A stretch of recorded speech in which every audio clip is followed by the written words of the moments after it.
आप सभी का स्वागत है आज की इस वीडियो में, जिसमें हम अपने पेशेंट्स की ट्रांसफॉर्मेशन जर्नीज दिखाएंगे। तो सबसे पहले देखते हैं हमारे पहले पेशेंट की सर्जरी से पहले की कंडीशन। अब आइए जानते हैं कि उनकी हेयर ट्रांसप्लांट जर्नी कैसी रही। तो मैंने आगे से बाल उठाए हुए थे, तो मैं मस्त कपड़े पहन के होली खेलने गया। तो मेरे बगल में एक भैया रहते हैं, तो भैया ने मुझसे बोला, यार अरे यार तेरे बाल यहाँ से ऐसे उड़े हुए दिख रहे हैं। तो उसके बाद तो मुझे ऐसा हो गया कि यार मैं क्या करूँ। तो एक कॉन्फिडेंस का लेवल डाउन ऐसे होते रहा कि डांस करना छोड़ दिया, मतलब मैंने सेलिब्रेट करना छोड़ दिया और जिम भी मैं मतलब कैप पहनने लगा। ये चीज़ें बहुत इफेक्ट करी मुझे मेंटली। तो मैंने सोचा कि अब फाइनली इट्स अ टाइम की हेयर ट्रांसप्लांट करा लेते हैं, वो भी QST से। यहाँ पे काफ़ी लोगों ने कराया, इवन तो मेरे भैया ने मुझे रेफ़र किया, यहाँ पे तुम्हें यहाँ से कराना चाहिए। तो फिर QST में मैं आया और अभी मेरा आज Day 1 है प्रोसीजर का। So let's hope for the best. So hi guys, my name is Neeraj Durgapal और मेरी उम्र है 27 साल और मैं आ चुका हूँ हेयर ट्रांसप्लांट कराने के लिए QST क्लिनिक हरिद्वार में। तो चलिए चलते हैं, दिखाते हैं आपको क्या क्या प्रोसेस होता है एंड लेट्स गो इनसाइड।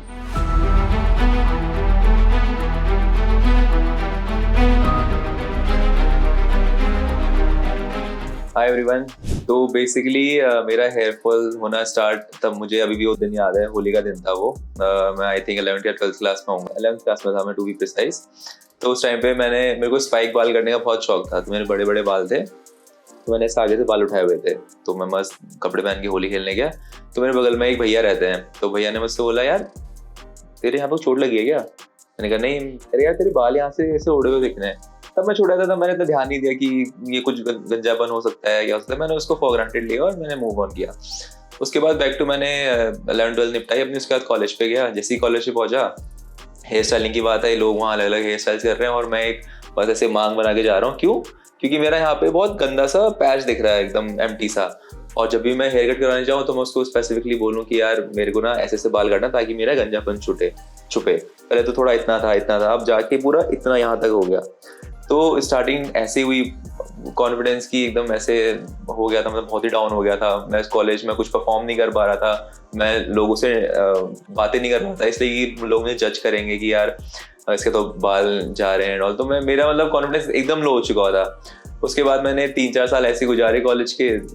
फिर जब मैं घर आया तो घर आके मैंने कहा क्या करूँ। तो मैंने यूट्यूब वगैरह में देखा एंड देखा कि मैं क्या होम रेमेडी दे सकता हूँ। तो एक तेल, आप लोगों ने सबने सुना होगा, तेल बनाते कुछ चीज़ों का मिक्सचर करके, वो मुझे अब नाम भी याद नहीं उन जड़ी बूटियों के। तो वो सब तेल बनाया, मैंने प्रॉपर किया, उसकी रोज सुबह समय मालिश करता था एग्जैक्टली इन 2 एरियाज पे, बट कुछ ऐसा इफेक्ट नहीं हुआ। फिर उसके बाद जब मैं घर आया वापस कॉलेज से, तो मैंने एक होम्योपैथी करके एक डॉक्टर थे, मैं उनका नाम नहीं हो सकता, तो वहाँ गया। उन्होंने मुझसे बोला कि आपको ये दवाइयाँ, होम्योपैथी दवाइयाँ, इससे आपके रिजल्ट आ जाएंगे। और उन्होंने बोला कि विदिन आपको 6 मंथ में रिजल्ट मिल जाएंगे। बट मैंने दवाई रेगुलर 2-3 महीने खाई, 4 महीने खाई, बट रिजल्ट वर 0। तो उसके बाद मैंने वहाँ गया ही नहीं। तो मैंने कहा इसका कोई सॉल्यूशन कुछ है नहीं, तो अब क्या किया जाए। कि मेरे पापा भी थोड़े हल्के बहुत गंजे हैं यहाँ से पूरा, और मेरे मामा जो है वो पूरे ही गंजे हैं।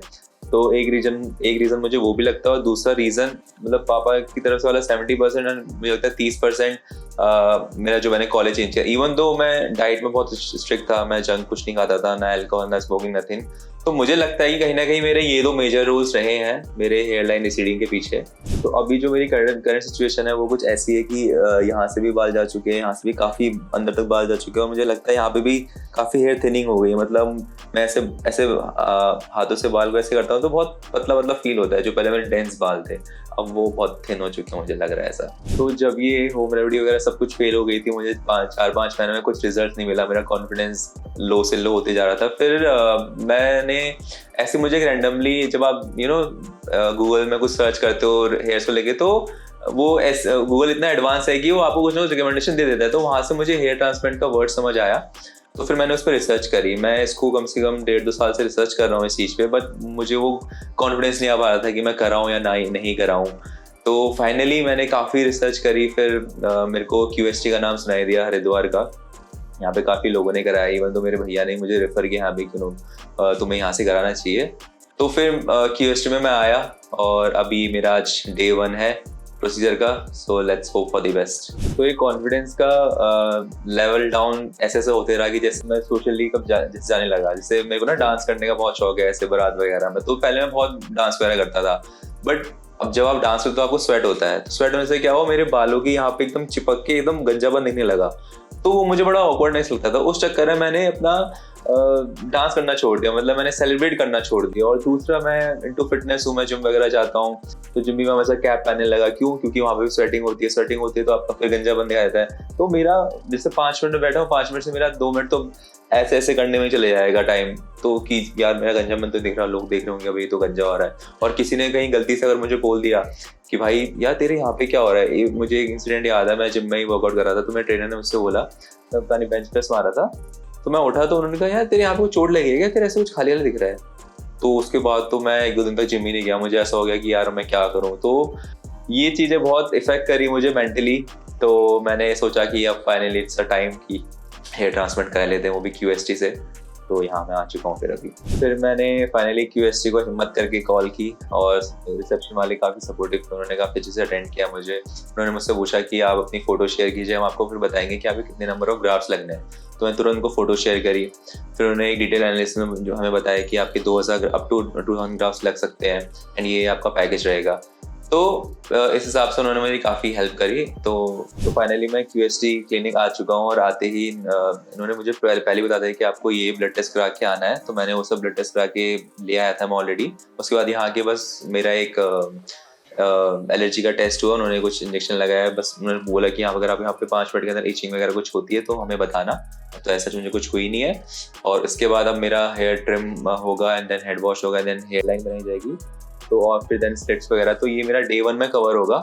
एंड तो आप लोग बने रहे, let's see Day 2 and Day 3 कैसा जाता है। तो जैसा कि मैंने बोला कि ये लास्ट लुक है जिसमें आप मुझे देख रहे हैं, और मैं बहुत ज़्यादा एक्साइटेड भी हूँ, नर्वस भी हूँ कि यार एक सर्जरी है ये। बट सुना, मैंने काफ़ी रिसर्च करी, काफ़ी लोगों की रिव्यूज़ देखे हैं, सबने अपना अपना एक्सपीरियंस शेयर किया है। तो मुझे मौका मिल रहा है कि मैं अभी अपना एक्सपीरियंस शेयर कर पा रहा हूँ।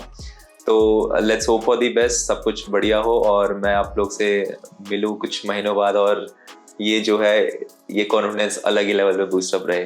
तो जो भी मेरे साथ ये 1-2 दिन 3 दिन में होगा, मैं पूरी जर्नी आपके साथ शेयर करूंगा। तो बने रहे वीडियो में, कहीं मत जाइएगा, और watch it till the end. See you.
Hi guys, my name is Neeraj Durgapal, और आप देख सकते हैं कि मेरी सर्जरी यहाँ पे हेयर ट्रांसप्लांट हो चुका है।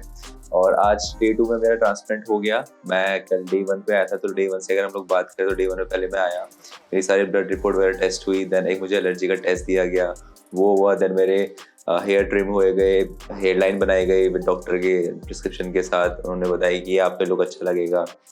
देन उसके बाद जो आपकी जब स्लिट्स बनते हैं तो उसमें क्या होता है, वो आपके एनेस्थीसिया देते हैं पूरे हेड में, एक ऐसे पिन सी चुभती है, और वो मसाजर के साथ घूमते रहती है, तो उसमें पेन होता है आपको। बस वो पेन 1-2 मिनट का रहता है, फिर उसके बाद वो स्लिट्स बनाते रहते हैं, वहाँ पे आपको कोई पेन नहीं होता। तो पहला, अगर आप पेन की बात करें तो पहला पेन ये रहता है, फिर आप वापस अपने होटल या रूम चले जाते हैं। देन मैं यहाँ पे आज मॉर्निंग 9:30 में रिपोर्टिंग थी, 9:30 आ चुका था, और मेरे अप्रॉक्स मेरे को OT में 10:15 या 10:30 अराउंड लेके गए वो लोग। वहाँ पे क्या करना होता है, ग्राफ्स को एक्सट्रैक्ट करना होता है। देन अगेन उन्होंने पहले मुझे मेरे डोनर एरिया में वहाँ पे फिर से उन्होंने इंजेक्शंस लगाए, मतलब वही एनेस्थीसिया लगाया ताकि वो सुन्न हो जाए एरिया, फिर वहाँ से ग्राफ एक्सट्रैक्ट करे, फिर से एनेस्थीसिया लगाया। तो जो 2 बार एनेस्थीसिया लगता है, बस पेन ओवरऑल वहीं पे है जहाँ पे वो बस पिन चुबा रहे हैं ताकि आपका वो एरिया सुन्न हो जाए। उसके बाद प्रोसेस काफ़ी स्मूथ रहती है। मेरे को तो 1-2 बार बीच में नींद भी आ गई थी। वो पीछे प्रोसेस चल रहा था। अगर मैं प्रोसेस की ड्यूरेशन की बात करूँ तो अप्रॉक्स 10:30 से लेके अभी आई थिंक 6:30 हो रहा है, तो इतना टाइम लग जाता है। और बीच में आप लोग वॉशरूम ब्रेक बोल सकते हो उनसे, मुझे भूख लग रही कुछ लग रहा है, तो आप वो बहुत प्यार से आपको हैंडल करते हैं। तो ओवरऑल मेरा एक्सपीरियंस तो बहुत अच्छा रहा है। तो जैसा कि आपने मेरा बिफोर ट्रांसफॉर्म, अब इसको मैं ट्रांसफॉर्मेशन तो नहीं कहूँगा, जो बिफोर आपने देखा था कि हाँ पूरा गंजा बंद था, अब जो मुझे एरिया पूरा भरा भरा लग रहा है, तो मेरा डे 1 से कॉन्फिडेंस थोड़ा और अप हो गया है। तो ओवरऑल मैं काफ़ी एक्साइटेड हूँ अपने रिजल्ट्स को देखने के लिए, तो उसके लिए तो आप बने रहेंगे। और जो मैंने यहाँ पे टेक्निक यूज़ करी, मैंने वो QST टेक्निक यूज़ करी, इसलिए करी क्योंकि उस टेक्निक में क्या होता है, सेम टाइम पे वो आपके ग्राफ्स को एक्सट्रैक्ट करते हैं और सेम टाइम पे वो लगा देते हैं, क्योंकि ग्राफ्स की जो सर्वाइवल रेट होता है विद इन 1 आवर के अंदर वो मतलब ख़राब हो जाता है। तो उसकी चांसेस बढ़ाने के लिए मैंने QST लिया, सेम टाइम उन्होंने ग्राफ्स को एक्सट्रैक्ट किया एंड देन उन्होंने इम्प्लांट कर दिया। और जो इसमें ग्राफ्स का रेट रहता है वो ऑलमोस्ट 98% अराउंड है, जो कि बहुत काफ़ी अच्छा है। तो ओवरऑल आई एम सेटिस्फाइड। तो आफ्टर सर्जरी मेरा डॉक्टर के साथ कंसल्टेशन हुआ, उन्होंने बताया कि मुझे क्या क्या चीज़ें अवॉइड करनी है। जैसे उन्होंने कहा कि ऑयली जंक फूड अवॉइड करना है, अल्कोहल स्मोकिंग अवॉइड करनी है, जो कि मैं नहीं करता हूँ, और वेट लिफ्टिंग नहीं करनी है, और स्पेसिफिक उन्होंने मेडिसिन दे रखी है जो आपको इस टाइम पे ये लेनी है, और 10 डेज़ की उन्होंने मेडिसिन दे रखी है। फिर बोला कि 20 डेज़ का आप कुछ नहीं करेंगे एंड देन 1 मंथ के बाद आपकी जो मेडिसिन है दोबारा स्टार्ट होंगी, और जो पहला हेड वॉश है वो हमारा 5 डेज़ के बाद पहला हेड वॉश होगा। तो यहाँ तक था मेरा ऑपरेशंस का सीन, और इसके बाद अब मैं आपसे मिलूंगा PRP सेशंस पे, जो कि मैं 1 महीने बाद आऊँगा, और तब तक देखते हैं कैसा रिजल्ट रहता है, और मिलते हैं आपसे PRP के दिन।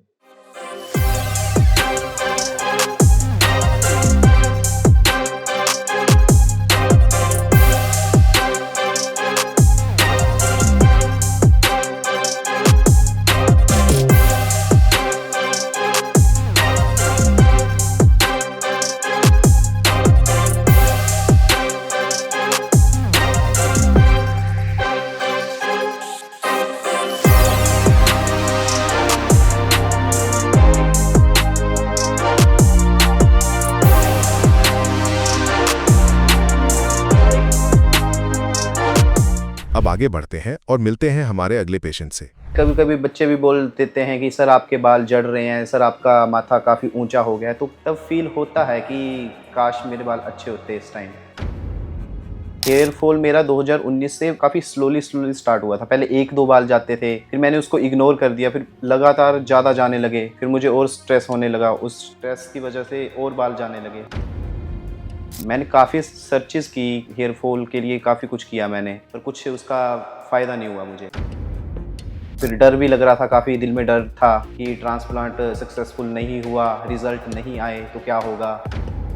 Hello, my name is Kartik Sharma. तो काफ़ी समय से मेरा हेयर फॉल हो रहा था, तो मैंने काफ़ी सर्चेस की कि हेयर फॉल के लिए काफ़ी कुछ किया मैंने, पर कुछ उसका फ़ायदा नहीं हुआ मुझे। हेयर फॉल मेरा 2019 से काफ़ी स्लोली स्टार्ट हुआ था। पहले 1-2 बाल जाते थे, फिर मैंने उसको इग्नोर कर दिया, फिर लगातार ज़्यादा जाने लगे, फिर मुझे और स्ट्रेस होने लगा, उस स्ट्रेस की वजह से और बाल जाने लगे। मतलब स्लोली स्टार्ट हुआ था। 19 से 25 तक तो बहुत ज़्यादा हो गया। फिर इसको रोकने के लिए मैंने काफ़ी, फिर जैसे हम करते हैं यूट्यूब पे सर्च किया कि किस वजह से हो रहा है। फिर मैंने loads of shampoos and hair oil try कर लिया, सब कुछ ट्राई किया मैंने।